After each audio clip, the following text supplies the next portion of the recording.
Okay, Tom, back here again. So, a couple mistakes made on the car. My wife says the biggest mistake was just buying to begin with. Should have just spent the money on something that ran. But that's not the point, is it? But the big mistake was not buying proper compressor in the beginning of the job. And I've been fighting it the whole time. And of course, recently, just spraying the primer on, which again, I'm having to re-sand the whole car, which is a good thing because I still, I've exposed more metal, so I'm going to have to deal with that again. But it, maybe showed some more zones that needed a little work. Right now, I've just hit them roughly with 220, so I'll be getting them up to 320. But at least now the guide coat's pretty much off the doors, except for the door handles. Haven't done those yet. And I ended up drilling a couple holes in the passenger side to mount a mirror, which wasn't on the car originally, but I really want dual mirrors. So kind of in that drilling process, sort of bumped that in a little bit. So I'm going to have to work on that. But those are roughed out. Pretty happy with that.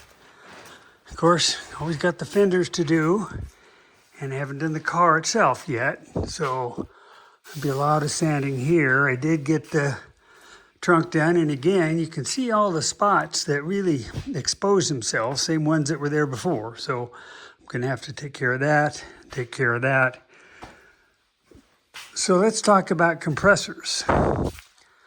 I got plenty of volume. I've got a 60-gallon tank. I've got a 30-gallon tank.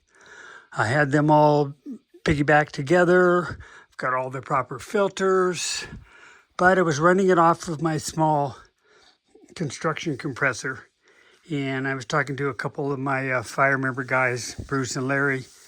And they're saying, yeah, you got plenty of volume, but you got no CFM. And so when I'm spraying, as soon as I started, you get a nice wet spray, and then immediately it starts, splattering and not spraying well. And they're going, yep, you need a bigger compressor.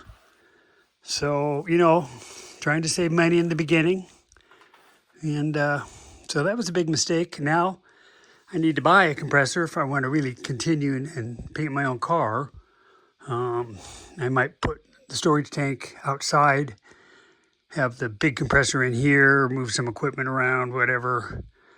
Move the filtering system outside, feeding off of the storage tank. Doesn't hurt to have another storage tank. But then at least I will have the CFM. My hoses will be shorter. So that's kind of the plan. I was looking at Home Depot, get a Ingersoll Rand 5 horsepower compressor for $1,400 plus tax. Ouch.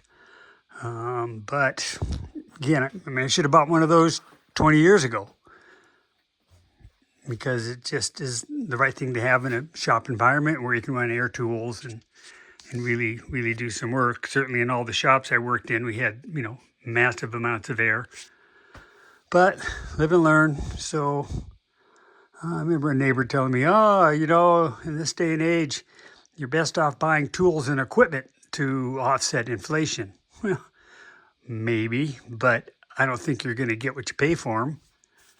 I think he was more referring to maybe big pieces of equipment like backhoes and dump trucks and trailers. But because I do have a lot of tools and probably going to die with all this stuff, and somebody will have an auction and make some money on all this stuff. So that's where I'm at. I need to get cleaned up, and let's see what time it is. It's only 3:30.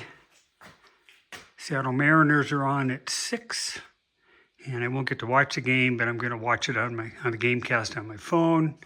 If you're baseball fans, then you know what I'm talking about. Pretty exciting series. If you don't care about baseball, well, you don't care about baseball.